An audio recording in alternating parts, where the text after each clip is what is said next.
سامعین اور ناظرین، نوجوڑ فرقے کا کرتی اٹھائی قوم کا یوٹیوبر مفتی رفعت بھڑکاتی تبلیغی جماعت کو تکلیفی جماعت کہتا ہے۔ اس خبیث عیاش پرست قوم کا مفت پیٹ بھرو پیر اور جیب بھرو مولویوں کو کیا پتہ کہ ہدایت کس راستے سے ملتی ہے، صحابہ کرام نے ہدایت کس راستے سے حاصل کیا۔ تن پروری، عیش پرستی، پیٹ پرستی اور قبر پرستی، تعزیہ پرستی سے ہدایت نہیں ملتی۔ صحابہ کرام نے ہدایت حاصل کیا قربانیوں کے ذریعے سے، مشقتوں کے ذریعے سے، محنتوں کے ذریعے سے، تکلیف اٹھانے کے ذریعے سے۔ انہوں نے پوری زندگی تکلیف اٹھائی۔ سامعین، اللہ تبارک و تعالیٰ نے اپنے کلام پاک میں فرمایا ہے، ارشاد فرمایا والذین جاہدوا فینا لنہدینہم سبلنا، کہ ہدایت مجاہدے کے ذریعے سے، مشقتوں کے ذریعے سے، تکلیفوں کے ذریعے سے ملتی ہے۔ لیکن ان قبر پرستوں کو کیا پتہ ڈیگ، بریانی، قورمہ، پلاؤ اور کیا کیا۔ اس کا مجدد اس طرح عیش پرست تن پروری میں مبتلا تھا، چٹھا کے باز تھا کہ مرنے سے پہلے 14-15 چیزوں کی وصیت کر گیا کہ میری قبر پر پہنچا دینا۔ سامعین، ان کو مجاہدہ کیا پتہ ہے؟ یہی وجہ ہے ان کی قوم جو ہے گمراہیت اور جہالت کے اندھیرے میں غوطہ کھا رہی ہے، لیکن ان کو کچھ فرق نہیں پڑتا، بس ان کا پیٹ اور جیب بھرنا چاہیے۔ دعوت تبلیغ میں اگر چلے جائیں گے وہ لوگ تو ان کی کمائی بند ہو جائے گی۔ یہی وجہ ہے سامعین، ان کی دکان چالو رکھنے کے لیے دعوت تبلیغ والے پر تبرہ بازی کرتے ہیں اور تھوتھنی پھیلاتے ہیں سور کی طرح۔ اس خبیث کی زبان کو دیکھیں، کہہ رہا ہے تکلیفی جماعت۔ تمہیں کیا پتہ اللہ کے راستے میں بغیر تکلیف کے، بغیر مجاہدہ کے اور بغیر قربانیوں کے اللہ تبارک و تعالیٰ نہیں ملتا۔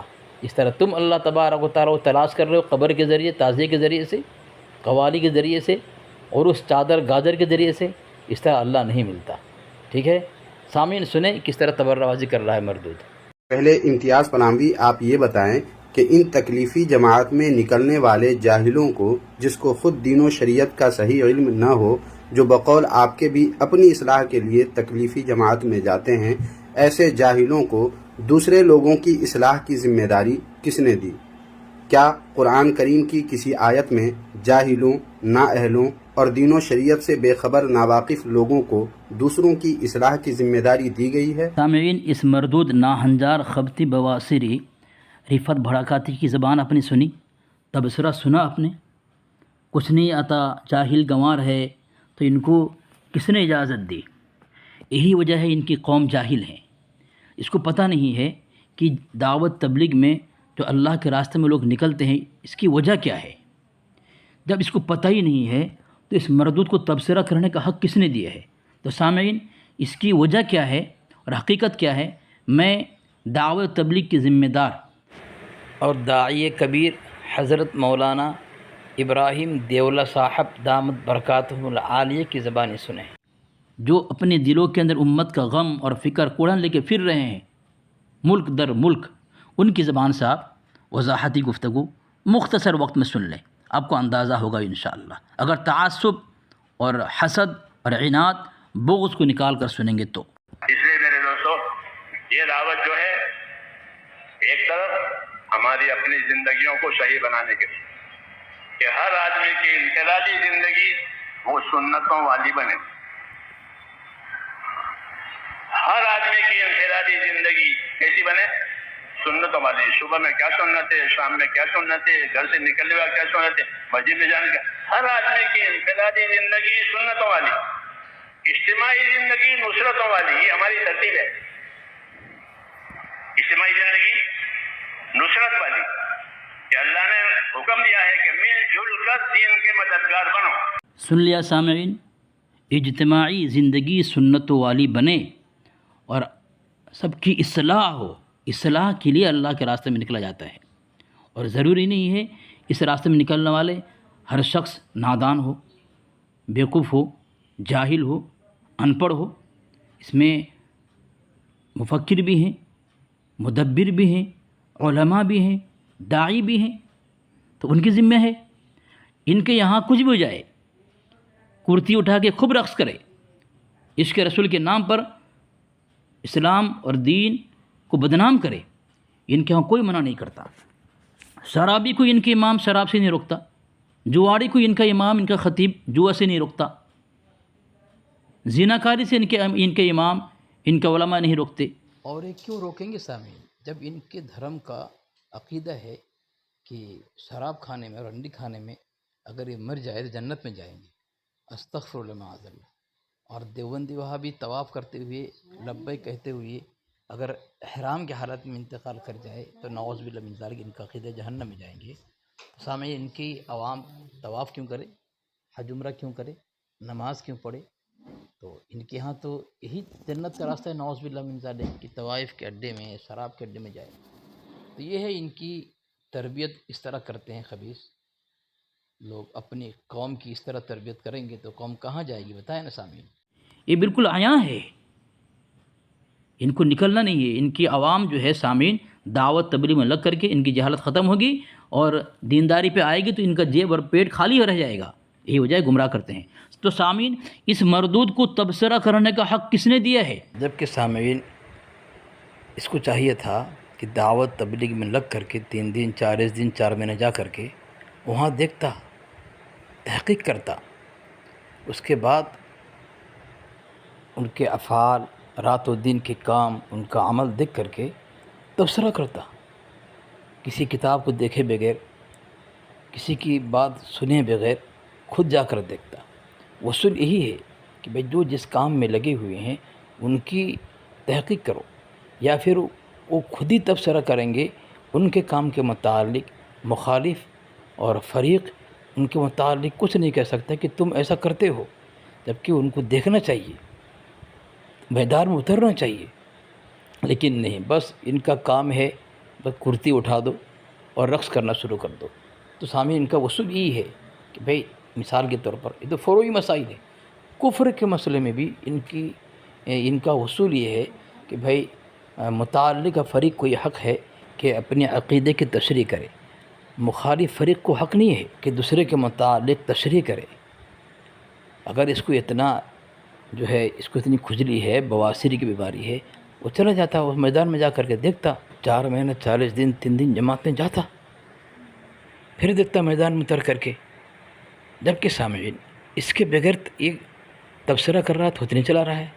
ان کے ہاں اصول ہے عقیدے کے متعلق کہ بھئی مخالف فریق کا عقیدہ کیا ہے، تشریح کرنے کا حق جو ہے اس متعلقہ فریق کو ہے، مخالف کو نہیں ہے۔ یہ نہیں کہہ سکتا کہ تمہارا یہ عقیدہ ہے۔ جب عقیدے کے متعلق یہ اصول ہے تو فروعی مسئلے کے متعلق اس کو کس نے حق دیا کہ مخالف کے متعلق یہ کہے کہ تم ایسے کرتے ہو، تم ایسے کرتے ہو؟ دیکھنا چاہیے میدان میں اتر کر کے۔ تو سامعین، ان خبیثوں کا اصول کیا ہے، میں کئی حوالے دے رہا ہوں، اس کو آپ دیکھیں کہ جب عقیدے کے متعلق مخالف کے متعلق تبصرہ نہیں کر سکتے تو فروعی مسئلے کے متعلق تھوتنی چلانا، یہ تو اس کی جہالت اور گمراہیت ہے۔ احتیاط کتنی کرنی چاہیے؟ ان کی کتاب ہے، یہ کتاب یہ تنویر الابصار بینور نبی المختار اشرف سیالوی لکھتا ہے صفحہ نمبر 7 پر، میں نے کہا اپنے عقیدہ کی تشریح کا حق متعلقہ فریق کو ہوتا ہے، اور دوسرا فریق ان کے متعلق قطعاً یہ نہیں کہہ سکتا کہ تمہارا عقیدہ ہے اور یہ امر تم سے ثابت ہے۔ لیے تکلیفی جماعت میں جاتے ہیں، ایسے جاہلوں کو دوسرے لوگوں کی اصلاح کی ذمہ داری کس نے دی؟ اب سامعین، یہ خبتی بواسری جو کہہ رہا ہے کہ یہ دعوت تبلیغ میں نکلنے والے تکلیفی جماعت، ان کے گنوار، جاہل، ان پڑھ، ان کو کس نے حق دیا کہ دوسرے کو جا کر نصیحت کرے؟ تو سامعین، اس خبتی کی بواسری منہ پر میں کس طرح جوتے مار کر یہ علاج کرتا ہوں، دیکھیں سامعین، یہ حوالہ دیکھیں۔ یہ کہہ رہا ہے کہ نہیں کہہ سکتے، اگر کوئی گناہ گار ہو، نافرمان ہو، بے نمازی ہو، یہ مردود کہہ رہا ہے تبلیغ والے اپنے گھر میں کلمہ نہیں سکھاتے، نماز نہیں سکھاتے، دین کی بات نہیں کرتے، باہر کیوں نکلتے ہیں دین کی بات سمجھانے کے لیے؟ پہلی بات تو یہ ہے ہر آدمی اس میں دیندار نہیں ہوتا، اس میں الگ الگ قسم کے لوگ، ان کے فرقے سے لوگ اٹھتے ہیں، شرابی، کبابی، جواڑی، بے نمازی، وہ لوگ کیا دین سمجھیں گے، کیا سمجھائیں گے؟ تو وہ دین سیکھنے کے لیے نکلتے ہیں، سمجھانے والے الگ ہوتے ہیں، اگرچہ ان کو ساتھ میں لے کے جاتے ہیں دیکھنے کے لیے ماحول کیسا ہے، کیا حالات ہے امت کا، امت کی بے دینی کا حالت کیا ہے، وہ سمجھانے کے لیے۔ تو یہ خبتی کہہ رہا ہے گنوار جاہل ان پڑھ کو لے جاتے ہیں، ان کو کس نے حق دیا؟ ارے یہ حق کس نے دیا؟ دیکھ خبتی مردود، اگر تیری نگاہ شریعت پہ ہوتی، علماء فقہ کی کتاب پر ہوتی، تو کبھی بھی سور کی طرح تھوتنی چلا کر کے اپنی ذات کے اوپر ذلت کا طوق نہیں پہنتا، اپنے گلے میں ذلت کا طوق نہیں پہنتا۔ اب میں جو قدم بڑھایا ہے اس خبتی کی جو ہے سور جیسے تھوتنی کو بند کرنے کے لیے، اس کی وجہ کیا ہے؟ سنیں سامعین، یہ ویڈیو ہے جس نے دعوت تبلیغ کے متعلق جب مفتی امتیاز پلاموی صاحب نے ایک ویڈیو بنائی تھی، تو یہ مردود چونکہ اس کے اندر بواسیری کی بیماری اس نے خود تسلیم کیا ہے۔ بواسیر کے درد میں بے چین ہو کر کہ مجھے آج کیا ہو گیا ہے۔ بھلا آپ بتائیے کہ وہ تبلیغی جماعت جو امت کا درد لیے، امت کی اصلاح کی فکر میں، خود اپنی اصلاح کی فکر میں، اللہ اور اللہ کے رسول صلی اللہ علیہ وسلم کے پیغام کو گھر گھر تک پہنچانے کے لیے پیارے آقا علیہ الصلوۃ والسلام کی سنتوں پر ہر مسلمان بندہ عامل ہو جائے، اس کی فکر لیے ہوئے تبلیغی جماعت کے خلاف، تبلیغی جماعت کے چہل پہل کے خلاف بکواس کرنا کیا ان کے ذہنی مریض ہونے کی علامت نہیں ہے؟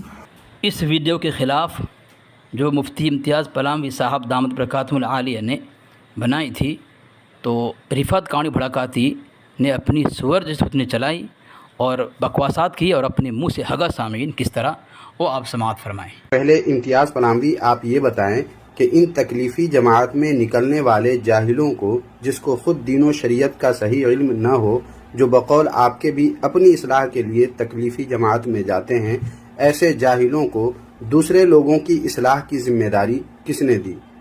کیا قرآن کریم کی کسی آیت میں جاہلوں، نااہلوں اور دین و شریعت سے بے خبر ناواقف لوگوں کو دوسروں کی اصلاح کی ذمہ داری دی گئی ہے؟ اگر ہاں تو وہ آیت پیش کریں، اور اگر ذخیرہ احادیث میں سے کسی حدیث میں ایسے جاہلوں، نااہلوں، بے خبروں، ناواقفوں کو دوسروں کی اصلاح کرنے کی ذمہ داری دی گئی ہو تو وہ حدیث پیش کریں۔ سامعین کہہ رہا ہے قرآن پاک کی آیت پیش کریں، ذخیرہ احادیث پیش کریں، کہاں پہ حکم دیا گیا ہے؟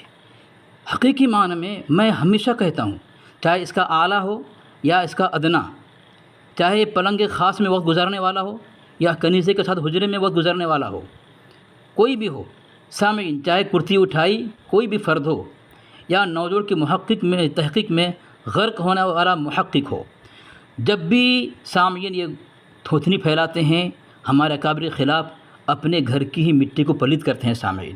اس طرح یہ خبتے ابھی کرے گا اور کر دیا۔ دیکھیں سامعین، یہ فتح الباری، یہ شرح ہے صحیح بخاری کا، اس میں کیا ہے؟ کہہ رہا ہے کہ حدیث پیش کرو، کہاں حکم دیا گیا ہے؟ بواسیر کے درد میں بے چین ہو کر بات سمجھے بغیر ہی حوالہ دینے کی دلیل نہیں ہے تو پھر اور کیا ہے؟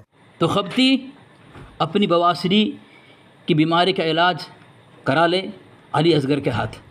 دیکھیں یہ عبارت دیکھیں سامعین، یجیب الامر بالمعروف لمن قدر علیہ، کہ واجب ہے اچھی بات کا حکم کرنا اس کے لیے جو اس پر قدرت رکھتا ہے، ولم یخف علی نفسہ منہ ضررا، اور وہ اپنی ذات کے اوپر کسی نقصان کا اندیشہ نہ کرے، ولو کان الامر متلبسا بالمعصیۃ لانہ فی الجملۃ یؤجر علی الامر بالمعروف، اگرچہ یہ اچھی بات کا حکم کرنے والا گناہ میں ملوث ہو، اس لیے کہ بہرحال اس کو اچھی بات کے حکم کرنے پر اجر دیا جائے گا، اگرچہ وہ گناہ میں، نافرمانی میں، معصیت میں ملوث ہو، اس کے باوجود بھی اسے اجر دیا جائے گا۔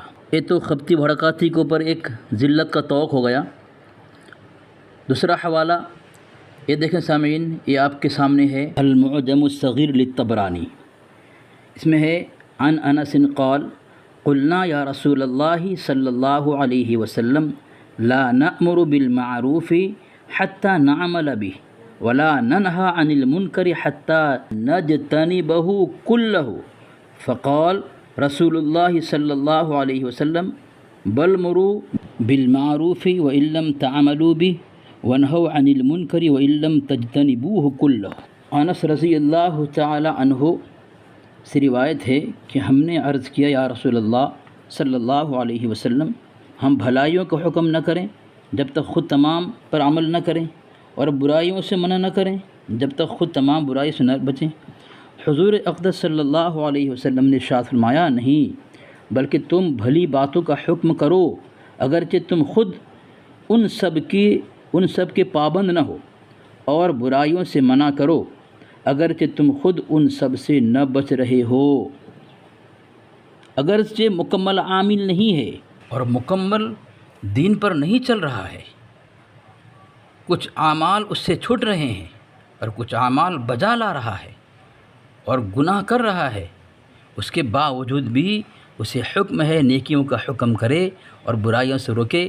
یہ اللہ کے نبی علیہ السلام کا فرمان ہے، یہ حق دیا ہے ہمیں اللہ کے نبی علیہ السلام نے، اور یہ کہہ رہا ہے تمہیں کس نے حق دیا ہے؟ مردود کہہ رہا ہے، خبتی کہہ رہا ہے، اسے کوئی حق نہیں ہے، کیونکہ یہ اللہ کے نبی علیہ السلام کو نہیں مانتا، یہ اسلام کو نہیں مانتا، ان خبیثوں کو یہ حق ہے قبر پرستی کرے، تعزیہ پرستی کرے، ڈیگیں چڑھائے، پیروں کے نام پر خوب پیٹ بھرے، خوب جیب بھرے۔ ان کو دعوت و تبلیغ سے، دین کی محنت سے، حضور صلی اللہ علیہ وسلم کی مشن سے، اللہ کے نبی کی فکر اور غم سے جو صحابہ کرام کو دے کر گئے تھے، ان کو کوئی حق نہیں ہے اسے اپنائے، یہ ہمیں حق ہے۔ اس نے صحیح کہا، تجھے حق نہیں ہے، ہمیں حق ہے۔ یہ ہم نے سمجھایا، اگر تیرے اندر ذرہ بر غیرت ہے، شرم ہے، حیا ہے اور چندہ بٹورنے کے لیے، پیٹ اور جیب بھرنے کے لیے، تو یہ گمراہیت پھیلا رہا ہے، باز آ جا، حشر کے میدان میں تو جو ہے جواب دہی بنے گا، اس کا دینا پڑے گا جواب، کس کو حق ہے کسے نہیں ہے۔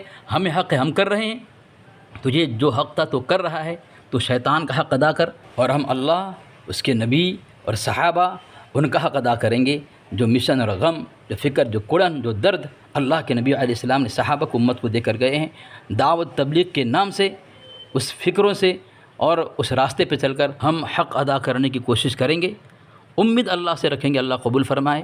لیکن تجھے نبی کا غم، نبی کی فکر، نبی کا درد، نبی کا کڑن اور صحابہ کرام کے مشن تمہیں اپنانے کا کوئی حق نہیں ہے، تم وہیں پڑے رہو۔ اس کا رونا عبدالحکیم مشرف قادری نے رویا ہے اور یہ کہہ کر گیا ہے، دیوبندی، نجدی، وہابی، ان کا کیا طریقہ کار ہے اور تم خبتی قبر پرستوں کا کیا طریقہ کار ہے، اس نے وضاحت کر دیا ہے۔ اب لوگ سمجھیں گے کہ کون حق پر ہے، کون ناحق اور باطل ہے، کون امت کا درد اور فکر لے کر چل رہا ہے اور کون امت کو گمراہ کر رہا ہے۔ یہ المعجم الصغیر طبرانی ہے، دیکھیں سامعین یہ حوالہ، اور اس کے علاوہ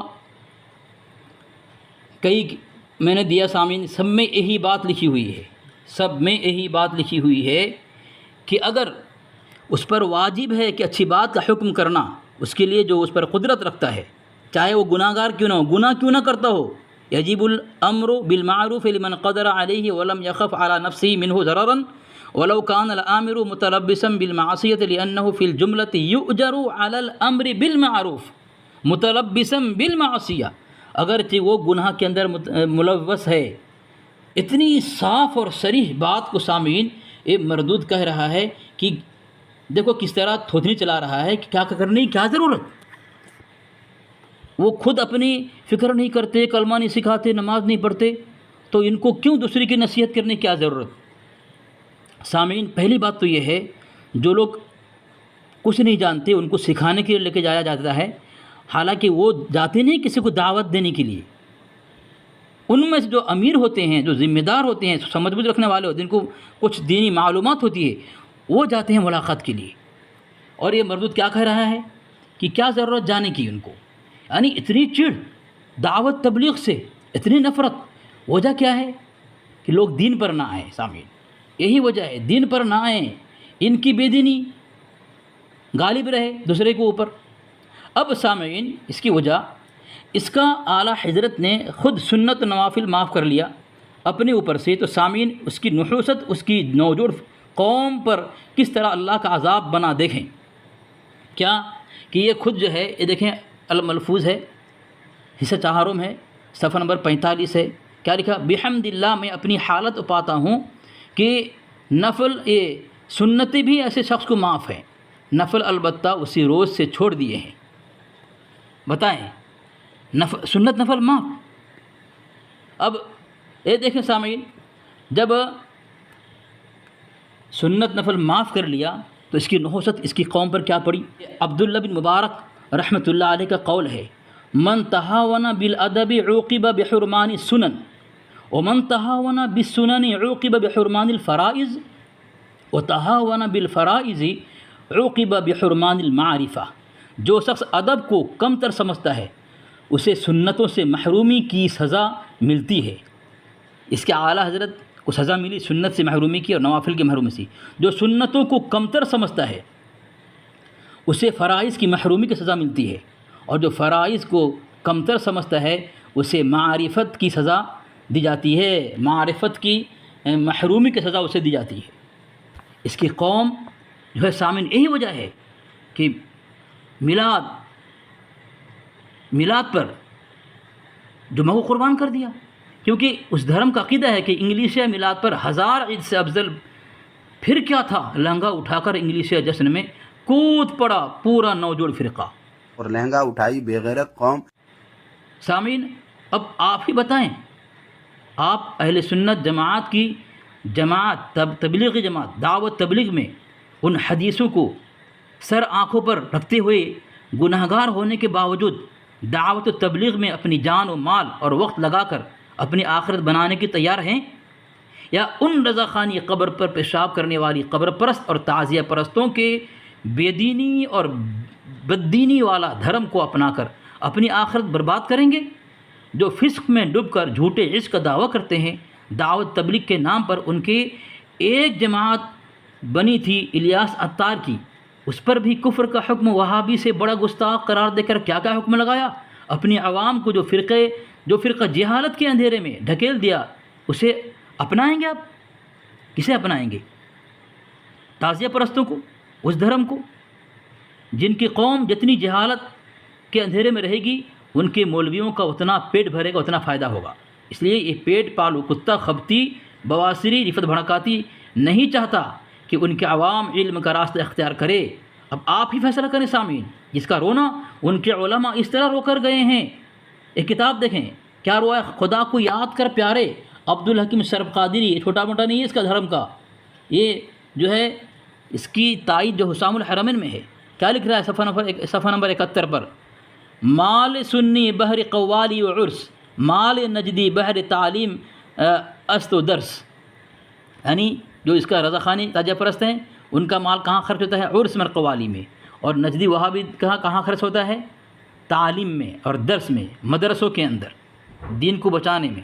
اور سنی بر قبور و خانقاہ، دیوبندی بر علوم و درس گاہ، یعنی رضا خانی فرقہ کیا کرتا ہے؟ قبر پر، خانقاہ پر خرچ کرتا ہے، اور دیوبندی کہاں پہ؟ علم میں، درس گاہ میں، مدرسے میں، جس سے مسجدیں آباد ہو، جس مسجدیں آباد ہو، امت کو فائدہ پہنچے۔ یہ ہے سامعین، یہ ہے ان کا دھرم۔ کون سی جماعت دین و اسلام اور حضور آخر نبی صلی اللہ علیہ وسلم کی مشن کو فروغ دے رہی ہے، اور کون سی جماعت دین محمدی کو مٹانے میں، تعزیہ پرستی میں، قبر پرستی میں اور قوالی عرس میں لگی ہے؟ آپ سوچے سامعین، فیصلہ آپ کریں، فیصلہ آپ کے ہاتھ میں ہے۔ کہتا ہے دلائل نہیں دیتا، بدتمیزی کرتا ہے۔ اس کی زبان دیکھیں، اس کی قوم، یہ دیکھیں جا الحق میں کیا لکھا ہے، اس کی کیا لکھا ہے دیکھیں سامعین، صفحہ نمبر 237 پر، بعض دیہات کے لوگ جمعہ میں آتے نہیں اور اس طرح سے بلاؤ تو جمع نہیں ہوتے، ہاں محفل میلاد شریف کا نام لو تو فوراً بڑے شوق سے جمع ہو جاتے ہیں۔ کیوں؟ کہ انگلیسیہ حکومت کو خوش کرنا ہے نا۔ یہی وجہ ہے سامعین، دعوت تبلیغ کا نام سن کر کے خبتی کے تن بدن پر جو ہے بواسیری کی جو بیماری ہے اس کا درد پھیل جاتا ہے۔ کہ بواسیر کے درد میں بے چین ہو کر بات سمجھے بغیر ہی حوالہ دینے کی دلیل نہیں ہے تو پھر اور کیا ہے؟ سن لیا سامعین، بواسیری کے درد میں کس طرح بے چین ہے وہ، دعوت تبلیغ کا نام سن کر کے، دین کی خدمت کا نام سن کر کے، اللہ اس کے نبی صلی اللہ علیہ وسلم کے حکموں کے سائے میں انسانیت کو لانے کی محنت قربانی دیکھ کر کے، کیونکہ ان کو وہی پسند ہے جہاں اس کا عبدالحکیم شرف قادری کہا گیا ہے، اور قوالی، ناچ گان، بھنگڑے، وہی اس کو پسند ہے۔ جتنی جہالت میں ان کی قوم رہے گی اتنا ہی ان کو فائدہ ہے، جیب بھی بھریں گے لوگ، پیٹ بھی بھریں گے۔ یہی وجہ ہے دعوت تبلیغ کا نام سن کر کے یہ لوگ جو ہے سامعین اس کی بواسیری جو ہے پھیل جاتی ہے، خبتی کی بواسیری۔ اہل بدعت رضا خانیوں کے لیے شیر اصغر علی، جس نے بھی بات اصغر علی سے ہے کی، اس کی ایک پل میں کھٹیا کھڑی ہو گئی۔